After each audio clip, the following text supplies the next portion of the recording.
What's going on, guys? You know who it is. It's your boy Sydney here with you. And I've got a top story for you today. Like my little mustard going on here. Man, I feel like I'm wearing a turtleneck with this t-shirt. Might have to change it tomorrow. Mary Kay Letourneau breaks down in new documentary saying criticism of her relationship still hurts. Let me show you a little snapshot of this. All right. He was her student in the 6th grade. The relationship turned sexual. Sounds young. I get it. Was young. I get it. Am I sorry he's the father of my children? No, I'm not. See, she's not sorry she raped a 12-year-old.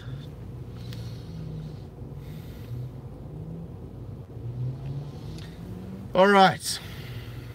A woman who was jailed for having an affair with her 12-year-old student more than 20 years ago has broken down in an emotional TV documentary. TV documentary. Revealing how the criticism still hurts. Mary Kay Letourneau. It knows itchy. Mary Kay Letourneau served time in jail after news of her relationship with Vili Folau become public. Then 34 and married with 4 children. Married with 4 children and then fucking a 12-year-old. Her student. Someone that she had a position of trust and a duty of care over. Then 34 and married with 4 children. The teacher became involved with Folau in 1996 and was imprisoned on child rape charges the following year, which is exactly what it was, child rape.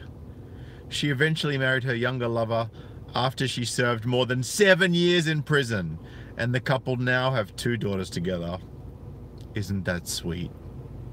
In an A&E special titled Mary Kay Letourneau Autobiography, so she wrote a fucking book about herself. Wow! Does the narcissism come any stronger than that?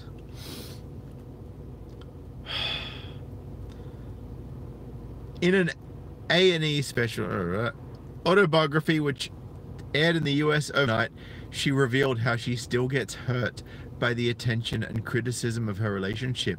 Well, might I suggest to you that if you're hurt by the criticism of your relationship with someone who used to be at least 20 years your junior, what was it? 22 years your junior, while he was 12 and you were his teacher, might I suggest you don't write a fucking autobiography about it, you stupid moron. Unbelievable. It's shock value, she said. That's what it was all about. Shock. I call it media carnage, roadkill, blood. Everyone wants to hear the story, whether it's because they want to analyze it or criticize it. It's been 20 years, but it's still there.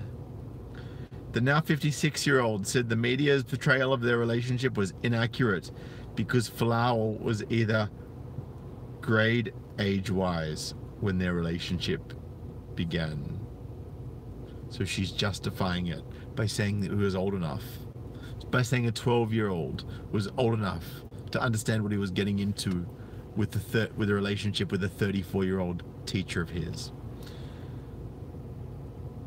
Folau also appears in the documentary and said the age difference wasn't going through his mind when the relationship began. Letourneau was a teacher at a Seattle elementary school when she met Folau, who was then in 2nd grade. 2nd fucking grade. She was arrested in 1997 after her then husband found some love letters from the boy and she gave birth to his child before going to prison for 2nd-degree child rape. Wow! Letourneau was granted early release after 3 months on condition she would have no more contact with her young lover, but was caught again having sex with him in a car and was jailed for 7 years. Last year, Folau filed court papers for separation from his wife. However, the couple remain married and are raising their daughters together.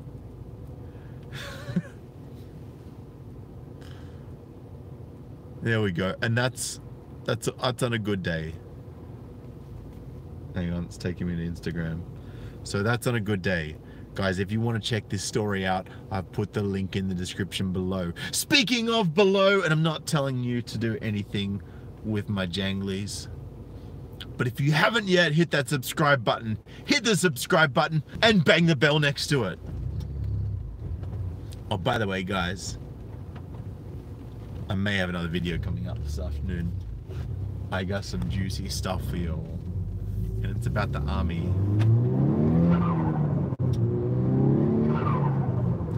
There is more and more ridiculous nonsense coming out from the Australian Army. The Australian Army, right? So they put up the taxpayer dollar, right? Your taxes and my taxes, Australian men, are paying for these women to have more than 40 days of physical training at our expense, just so they can do 8 fucking push-ups. 8. And out of 154 women that were given over 40 days pay at taxpayer expense, right? Free personal training that we would have to pay through the nose for, right? After 40-something days, they still could not complete 8 push-ups, bar 24 of the 150 odd women that wanted to go into a combat role. What then happened is that out of the 24 that made it through, 25% of those got downgraded due to medical reasons, so only 18 of them made it through, and none of them completed the full training, right, and went all the way through. I said 100% failure rate on this program. All right, so they can't even make basic infantry soldier requirements. Yes, infantry is one of the more demanding roles in the army, but that's what happens when you go into a combat role. Now, the cuck chief of army in Australia is now wanting to reduce the entry standards for, oh, get this, you won't believe this shit, wanting to reduce the entry standards for the secret armed services, the SA fucking S. It's like your US Navy SEALs and Special Ops. That's what the SAS is. They're the best of the best. And want to get women who can't even do 8 push-ups after 40-something days of personal training into these roles? Get the fuck out of here. Like, there's no way they're going to turn away a woman that can smash out 20, 30 push-ups like the men who have to go into these roles can, and more. Right? If this woman has the physical prowess, if a woman has the strength, the endurance, the ability, the mental endurance, all of the things that are required to succeed in the SAS, then I welcome you to the Australian SAS, and I applaud your tenacity. But the reality is that most women don't have what it takes, or even close to what it takes to get into the SAS. Less of those women want to be in the SAS. And even less of the ones that want to be in the SAS will continue, right? They'll fall pregnant by accident. Right? As soon as the war comes, as soon as they're gonna get sent off to Afghanistan, they're gonna fall pregnant. Oh, oops, my pill didn't work. Bullshit, your pill didn't work. You knew that you were gonna get that cream pie while you were ovulating. You knew that shit. And this is why we've seen in the stats time and time again, whenever there is major world conflict, you know, typically speaking, over a quarter of the women in the military will fall pregnant. And that's in addition to the ones that are already having their fertility treatment paid for. See this bullshit agenda's doing to us? Now, Bernard Gaynor, who is the guy that actually wrote the article that I did a video on yesterday, and I'm sorry guys, I actually had to cut my reading short because I I was missing some towards the end, but it got good, and I hope you guys go and check it out and read that article that I put in the description of that video. It is absolutely amazing, as well as the embedded videos. It just shows how completely uneducated the Australian Army is on this whole issue. Shows how completely unaware they are of the implications of virtue signaling over looking after the best interests of our nation's sovereign protection. Live free, exactly right. 13% of female Royal Navy soldiers get pregnant on board ship. Right? Oh, it must be from that rape epidemic in the Navy, right? Must be from that toxic culture. Let me tell you what happens in the military, ladies and gentlemen, if there's any ladies watching, and I know there is because Elven Girl commented before. When you get an oversupply of men and an undersupply of women, there's going to be some competition for that pussy, right? There's going to be some guys competing for those women, and some women are not going to want all of that attention. They're only going to want the attention from the men that they want the attention from. But how is the man that she wants the attention from, like, this is the thing, right? How do guys know if she's going to be interested until they make the effort? By the time they've made the effort, they've already put themselves in the firing line for a misogyny charge, right? Misogyny now being a bullshit word for anything that a woman doesn't like, that's done or said by a man. Completely lost touch of all reality and all definitions in the dictionary. Just got the dictionary, wound down the window, and threw that shit out. Because honestly, who needs a dictionary when you've got feelings and a vagina? Right? Who needs it? We don't need to, we don't need the dictionary to decide what misogyny is going to mean. We'll just make up some bullshit meaning for it.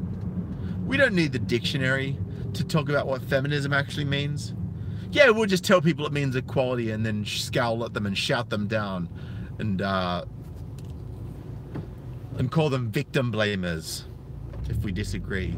Call them misogynists if they disagree. Call them sexists and homophobes and racists and transphobes and xenophobes and anything phobe. Like, you pick any phobe and that's it, you're it. Except for arachnophobes. Because arachnophobes is when you're scared of spiders. And women know this bit, scared of spiders. Well, look, I would say well over 50% of women would be somewhat arachnophobic. I'm just going to put that out there. I don't think I'm too far off the mark on that. And that's cool.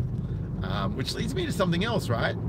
So what happens when you're scared of something and you want something either removed or quashed, right? Well, if that something's a spider, then you might turn to the nearest man. But what if you've got a feminized little soy boy?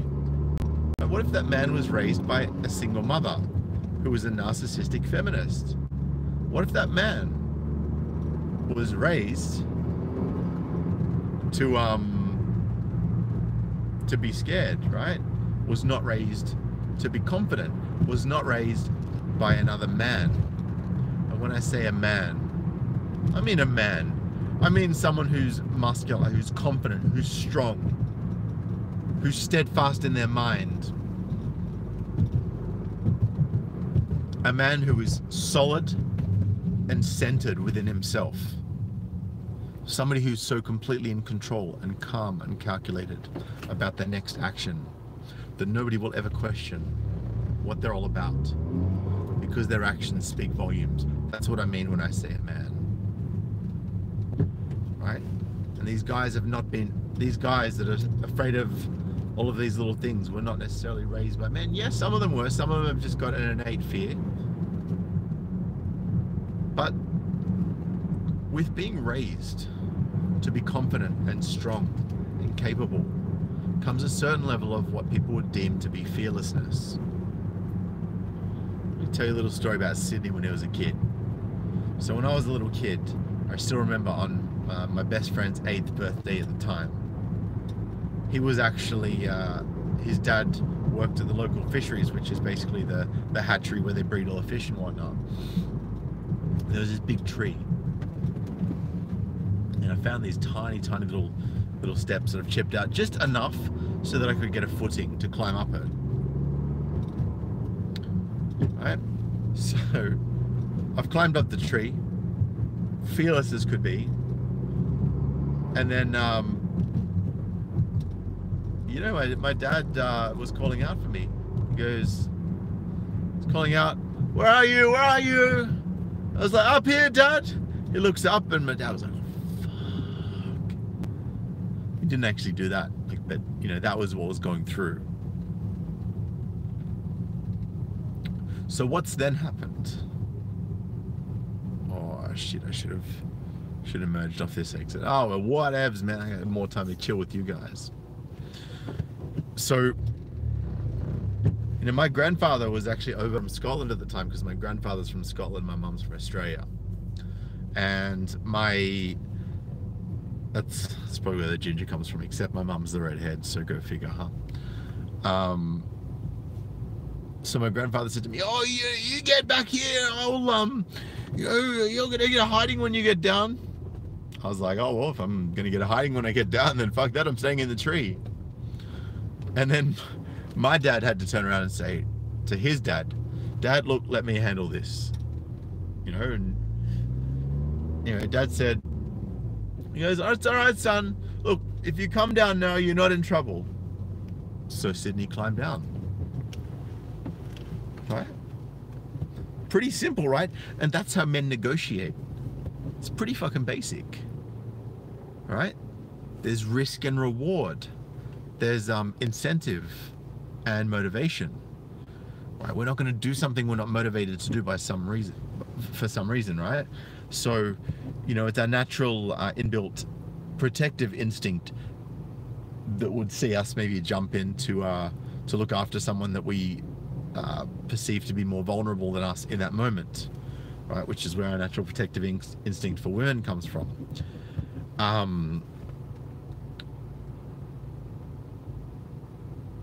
What was I saying? Anyway, I think I got a little bit sidetracked there.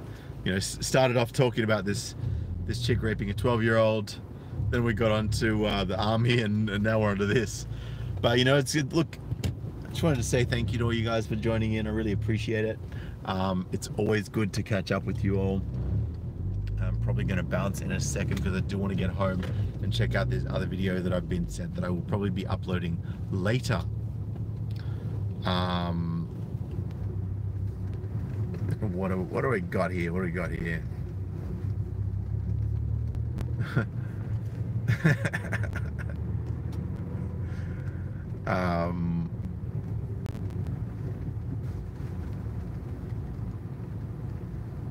It's good. Looks good to see you, Jason. Live free, Big Town Monk Templar. Kenshiro's up here in the house. Thomas, but Adam, good to see you. Elvin, Foxy Fax, and Bob. Bob was first in the box. Jar Jar Binks. So yeah, and look, back to what I was saying before. And by the way, guys, just a quick reminder: I don't actually work for these guys anymore. So don't think that you're going to be able to dox me or like go and find me at work or some bullshit like that to any of you soy boys and social justice warriors and femtards out there. So, you know, I was actually at this place for a couple of days and I really badly injured my ankle, and I had, you know, they needed to get someone else in a hurry, so that was understandable. Anyway, I was mentioning before about the dictionary, right? And how feminists have just, they made up their own words. They've made up their own words like toxic masculinity, which is basically unregulated aggression. But women also have unregulated aggression, particularly when they are hormonal. And like, I'm not disrespecting women for having hormones. Like, shit, man, you know, it must kind of suck to have to go through that sort of cycle. But you know, look, men and women both have unregulated emotions at times, and it is typically the role of a father in the home to show their children how to regulate that emotion and how to control it. Ooh, men matter. That's a great idea. Police are next to me. Psh, out of my face, police. Can't do shit. Hands are off the phone, baby. They can't touch me. Yeah, so they've made up toxic masculinity, and then, you know, they've decided that misogyny means anything that they disagree with or anything that doesn't appease the almighty vagina. And they've decided that sexism is anything where women aren't handed things on a silver platter. They've decided that feminism is, you know, you have to agree that feminism is about equality, when in fact egalitarianism is the only true doctrine of equality. Feminism is about, you know, feminism is the advocacy of women's rights. Where, like, who's going to advocate for my rights when something happens to me, right? So if women are given all these rights, and some of those rights infringe on mine, which they do in many cases, you know, we all know this. So women get all these rights, those rights infringe on my rights, who's then going to stand up for my rights? That's right, nobody's going to stand up for it. Nobody. It's not going to happen. Right? That's why it's so important. Because, you know, being a men's rights advocate or being a feminist,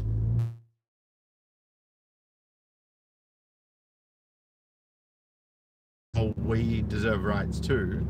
Whereas feminism's going, fuck you, give us all the rights and we don't care about you. Egalitarianism is that really good middle ground. It's where, you know, look, some of you might be on either side, whatever, I don't care. I know most of you are unlikely to be on the feminist side. Some of you may be more MRA. Most of you are obviously MGTOW, if not all of you watching right now. But there's definitely a place in the middle, which I think is kind of cool. And I really think that once we start, you know, we've already found, and Jordan Peterson talks about this a lot, that the most egalitarian societies, we're happy for you, you know. So in those societies, the tomorrow, and I'm looking forward to that. Right, I got some good stuff for you. But for now, man, stay safe. It's good to see you. I appreciate you all. Feel free to donate. Head on over to patreon.com/SydneyMGTOW if you like. And if you're on Twitter, check out twitter.com/SydneyMGTOW. I've got some juicy retweets coming up about the army situation. So head on over there and follow me. All right, guys. I'm out of here for now. Looks like a bunch of you dropped off the stream. I appear to be having some technical difficulties, so I am very sorry if any of you missed any of that. But I look forward to catching up with you all again soon. Peace.